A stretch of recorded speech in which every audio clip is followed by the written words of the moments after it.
The story of Prince William's death was revealed in the book of the late King of the Rings. What about Camilla? She never intended to stand in it, let alone try to outshine it. What started as whispered discontent has now escalated into a full-fledged confrontation. Kate, ever gracious, maintained her quiet.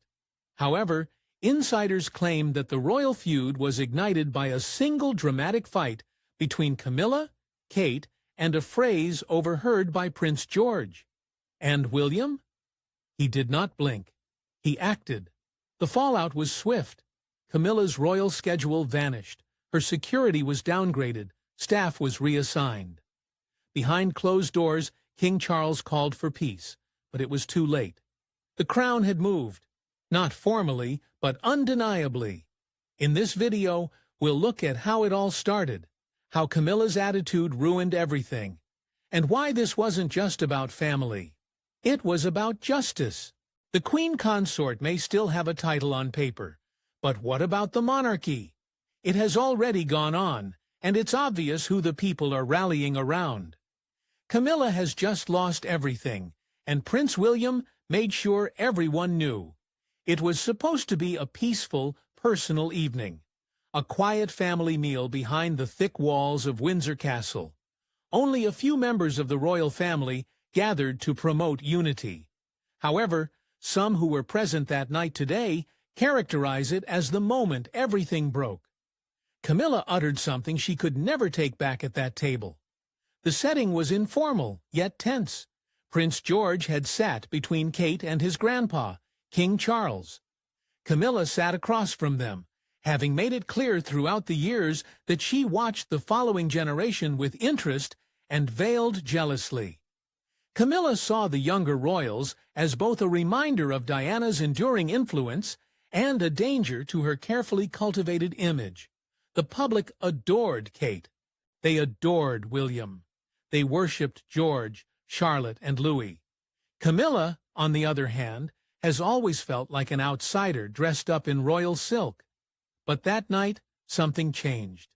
As the conversation shifted to the planned summer engagements, Camilla allegedly made a caustic comment aimed not at Kate, but at little George. According to a royal aide who subsequently spoke with a trusted tabloid journalist, Camilla grinned and remarked, "Well, if George learns to behave like a royal, perhaps he'll be worthy of the title one day." The room fell quiet. Even Charles, who is normally quick to smooth over such remarks, became obviously uncomfortable. But the harm had been done. Kate's expression froze. She allegedly placed a kind touch on George's back and spoke something soothing. The little prince, puzzled but plainly concerned, looked at his father. And William? He did not speak. Not then. Insiders say his jaw tensed, and his eyes gave a different story. One of rage kept back only by tremendous willpower. Camilla had crossed a line before. For years, she had been making subtle digs in secret, always disguised as jokes and disregarded as harmless. Comments on Kate's middle-class background. Inferences on Diana's mental state. Quiet tries to remind everyone at the table who she believes should be respected. This time, though, things were different. This time, a youngster got involved, and William, the watchful father, was no longer willing to stay silent. Later that night, when the children had gone to bed and the castle was silent, William made a phone call. Not for his father, not to palace aides, but he went directly to his private legal experts, the same ones who had helped him navigate royal procedures and succession regulations. It was a call that would set off a sequence of events that no one could control. The next morning, Kate allegedly got a bunch of flowers from Queen Camilla, a feeble attempt to make things better. But Kate did not answer. Not with a text message, a phone call, or even a nod. For the Princess of Wales, the message was clear. Respect is earned, not demanded. And no apology could undo what her son had just been through. Meanwhile, Charles attempted to contain the situation.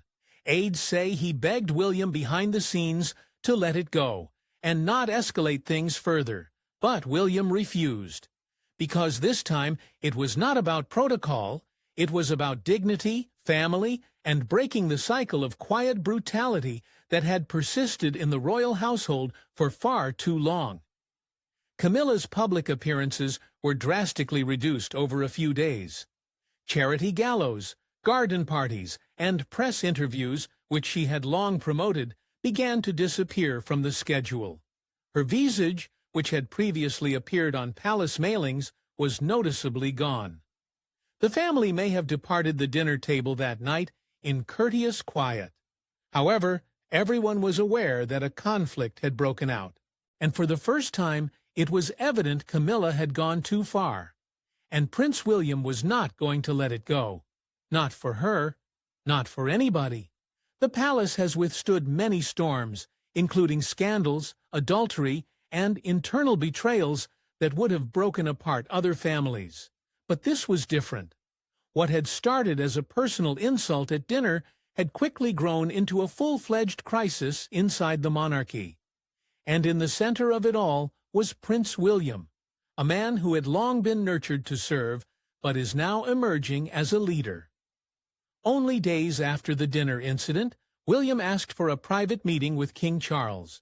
There are no aides, no Camilla, no distractions, just a father and a son.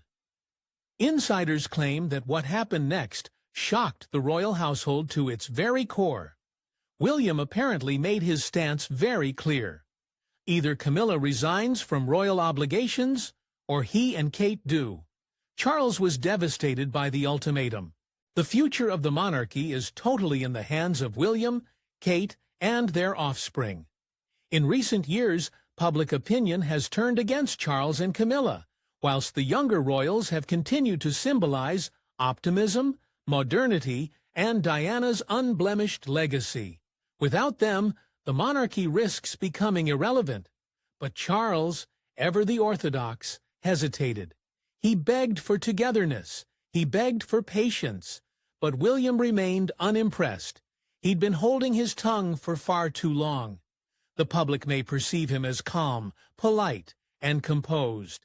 But behind the surface was a son who had watched his mother suffer in silence, and a father who had done nothing to protect her. Now, history threatened to repeat itself. But this time, it was his own wife and children who were being targeted, and he wouldn't let it happen again. To make matters worse, Princess Anne became aware of the stalemate and attempted to intercede. She pushed William to consider the broader picture, to preserve the image of the crown. But even Anne, who was revered and feared inside royal ranks, couldn't persuade him. William's response was simple. If the image means protecting someone who humiliates my wife and disrespects my son, then that crown isn't worth preserving.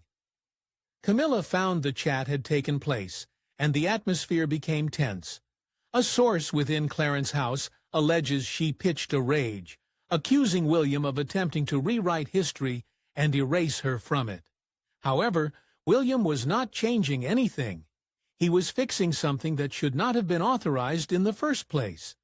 Behind the scenes, Charles began collaborating with royal advisors to create what would be marketed to the public as a transition of responsibilities. Insiders knew better. This was a demotion, quiet, strategic, and extremely genuine. Camilla would no longer play the front-facing position she had previously desired. The lady who had spent decades proving herself worthy of the title Queen was about to lose that authority. The battle lines were drawn, not with news releases or public comments, but with William's stern determination and an ultimatum that altered everything. Ultimately, it was never about vengeance. It was about justice. For the first time in decades, the crown was being reshaped, not by the king, but by the man who would eventually wear it. Camilla had become used to the advantages that came with her rank after being officially recognized as Queen Consort. Reserved seats at state meals, specialized security teams, personal personnel at her disposal, and control over public appearances. For years, she had exuded confidence, leading many to feel she had finally established her position in the monarchy. However, With Prince William's ultimatum, that illusion came crumbling down. And this time, there would be no smooth transition or peaceful retirement. Camilla was gradually and entirely robbed of her authority. It began gently, with palace servants discreetly rearranging behind the scenes. Senior staff, who formerly worked only for Camilla's office, were reassigned, some to Princess Anne, some straight to Kate. Her long-standing planner, who oversaw her personal calendar of appointments and meetings, was unexpectedly transferred to Kensington Palace. According to sources, Camilla was caught off guard. Learning about the move only after an invitation to a charity event was unintentionally delivered to Kate's team rather than hers. Her name was deleted from crucial royal appearances, which was the most obvious indicator of her fall from grace. Events she had attended for years, such as the Royal Ascot opening ceremony and a forthcoming state visit banquet, were abruptly redesigned. What is Camilla's role? Reduced to optional attendance. In royal parlance, this was equivalent to being uninvited. Even more revealing was the monetary effect. Camilla's yearly royal budget, taken from the sovereign grant, was secretly reduced, with funds reallocated to William and Kate's burgeoning activities. Her trip budget was reduced. Certain apparel costs that had previously been paid through official channels were suddenly labeled personal. While the public was not informed directly, the change was not unnoticed. The British tabloids caught up on it right away. "Where is Camilla?" became a trending topic, with observant royal watchers pointing out her unexpected absence from a number of high-profile occasions. Public conjecture increased, with hypotheses ranging from sickness to private family dispute. However, many inside the palace understood the truth. This was not a pause. This was a takedown. Camilla's access to some royal archives and briefing materials was also quietly restricted. According to a palace insider, she once asked for a comprehensive synopsis of a political event that Kate would be attending alone. What is the response? That information is no longer available to your office. This was a clear indication that Camilla was no longer in the loop. Even her security was reduced. Senior working royals are required to have high-level personal protection, particularly during public engagements under royal etiquette. However, Camilla found herself traveling with a lesser security detail. Despite having been on Camilla's squad for more than 5 years, one former guard alleged off the record that he had been relocated without explanation. She allegedly became enraged, blaming palace officials for placing her in risk. However, no modifications were made. When Charles understood how far things had gotten, it was too late. He was encouraged not to meddle, since William's position had been backed by top advisors and even some members of the Privy Council. The message was clear. The monarchy's future required a fresh image, and Camilla was not the right match. The woman who had previously risen from scandal to power found herself sinking just as quickly, this time with no ladder to cling to. Every title, benefit, and ounce of silent authority she had cherished was being stripped away, layer by layer. Camilla hadn't just lost favor. She'd lost the throne under her feet. While the palace was in silent commotion behind closed doors, Catherine, Princess of Wales, maintained the air of controlled grace. She did not release any statements. She did not retaliate. But even in her quiet, she spoke louder than any royal could. If Camilla's fall had been dramatic and emotional, Kate's answer was dignified and devastatingly powerful. Kate made her first public appearance, attending a charity event for children's cancer research, alone but cheerful. Only days after Camilla's demotion began, royal watchers instantly saw the symbolism in her ensemble, which included Diana's renowned sapphire drop earrings and a matching blue dress, an intentional tribute, likely. It did not go unnoticed. Photos from the appearance went viral. The audience saw a woman who had been harmed, yet stood strong for her family and future position. The caption that grabbed headlines across social media was simple, yet effective. Diana would be proud. It wasn't simply a fashion choice, it was a message. Kate was not concealing. She stepped forward quietly and softly, holding her head high. The difference between her and Camilla could not have been more obvious. Kate shone in the spotlight as Camilla faded away, and each time she did, public opinion shifted farther in her favor. Kate demonstrated resilience, even on walks with William and the children. She linked hands with Princess Charlotte, laughed with Prince Louis, and urged George to interact with visitors. These weren't staged moments. They were authentic, warm, and genuine. The picture of a woman defending her family, demonstrating how to stand strong with love rather than harshness. Behind the scenes, Kate was silently working. Reports surfaced that some of Diana's previous organizations, long ignored under Camilla's reign of power, were being revived. Kate reached out to a children's hospice that Diana had previously funded. She did not make an announcement. However, the staff expressed surprise and excitement after getting a handwritten message and a special visit arranged weeks in advance. This was not about optics. This was about legacy. Kate was not simply filling Diana's shoes. She was respecting her spirit while making her own way. One palace aide said it best. Where others use titles, Kate uses touch. Where others cling to power, Kate gives it away. The public replied, support for the Princess of Wales increased dramatically throughout social media channels. Hashtags such as #Future, Queen Kate, and Princess of Hearts trended globally. Even royal doubters acknowledged that Kate's modest approach was more effective than any palace publicity release. Meanwhile, Camilla's absence from royal engagements persisted. Her team kept silent, her sympathizers diminished, and the press, who had previously been urged to portray her as the stabilizing force behind Charles, began to allude to her in the past tense. It was Kate's turn now, and the world was watching. Kate's refusal to raise her voice added to the lyrical quality. She was never politically active. She just demonstrated to the world what true royalty looked like. Compassion, strength, and undying love for family.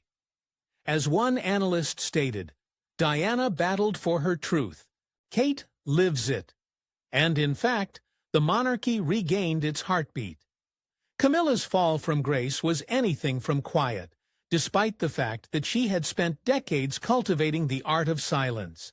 It was public, it was raw, and it was documented in the most cruel way possible on video. The film did not originate from an official palace function or a staged appearance. It comes from a shaky mobile phone video taken by a bystander outside Clarence House, just days following Camilla's removal from numerous prominent royal tasks. The scene was unexpected. Camilla was spotted leaving the apartment through the side entrance, obviously agitated, with disheveled hair and irregular movements. She did not have any royal aides flanking her. There is no perfectly planned grin. There is no security team directing the way. She appeared to be running away from the truth. Camilla conceals her face in the video as photographers and curious bystanders yell out her name. One guy cries, "Where is your crown now?" Another asks, "Is it true that William forced you out?" Camilla does not answer.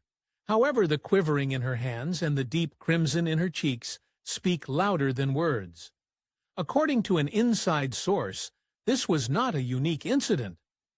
Camilla allegedly refused to leave her bedroom for more than 48 hours that week, finally appearing for a prearranged private lunch with Charles, during which she was claimed to have burst into tears, smashing her glass on the table and accusing the family of treachery. She never thought it would come to this, the insider explained.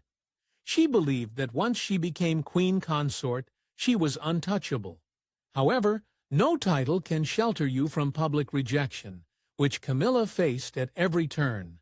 In another leaked incident, Camilla apparently yelled at a veteran staff member, accusing them of leaking information about her dismissal to the press. Witnesses say she hurled a porcelain figure against the wall and ordered that William be reminded he's not king yet. The quote naturally made its way into tabloids within hours. Her appearances, or lack thereof, encouraged suspicion. According to royal media, Camilla was hastily withdrawn from a scheduled Commonwealth banquet and replaced at the last minute by Kate. The stated explanation was personal reasons, but others familiar with the matter knew otherwise. Camilla allegedly declined to come if William and Kate were there. Her sympathizers in the palace began to distance themselves. Charles, who was ill and torn between his wife and his son, opted to remain silent. Princess Anne, a former silent supporter, stayed neutral, unwilling to speak publicly or privately in Camilla's defense. Even top advisers, many of whom had worked directly with Camilla for years, began to agree with Kensington Palace's media approach. But the most dramatic occasion occurred days later, when Camilla attended a private chapel ceremony alone. No press. There is no public fanfare. There was just one black automobile, one driver, and a queen consort. Thus, no one was left to bow. The lady who had spent her life working her way back into the royal fold suddenly found herself on the outside looking in. Not because of a sensational affair or a media frenzy, but because the family had abandoned her. The entire globe was watching every second of it unfold. The royal family has traditionally relied on their capacity to shape the narrative. For years, its members have been protected from public scrutiny by carefully manufactured images, selective utterances, and unstated regulations. But no amount of etiquette could shield Camilla Parker Bowes-Rau into the man he is today. In one brave step, he not only chowdled angry remark at a family meal, escalated into a full-fledged confrontation. Prince William, typically seen as the calm and dutiful successor, developed as a determined force eager to protect his wife, children, and the memory of his mother, who never got to watch him grow into the man he is today. In one brave step, he not only challenged tradition, but also rewrote it. Kate, ever the pillar of calm strength, rose to become the face of a contemporary monarchy, commanding respect by dignity rather than power. She held firm with dignity, garnering the support of a people that still remembers Diana's tears and sorrow. Kate rose where Camilla had slipped. Camilla's crown, which she labored for decades to wear, suddenly seems hollow and heavy. With her authority taken away, her presence lessened, and her popularity dwindling. She has become a symbol of everything the monarchy is leaving behind. Not just a person, but a pattern of silence, privilege, and undeserved authority. Charles may still wear the crown, but the people have already selected their future kings. William and Kate are not waiting to become king and queen. They are already leading in the hearts of the people. Camilla has been left behind in this subtle revolution. No news statement will corroborate this. There will be no royal edict to proclaim it, but make no mistake, a change has occurred. The monarchy is going forwards. Camilla is no longer a part of that tale. In the end, she may still have a title. However, titles matter little when the people and the future king have locked the door.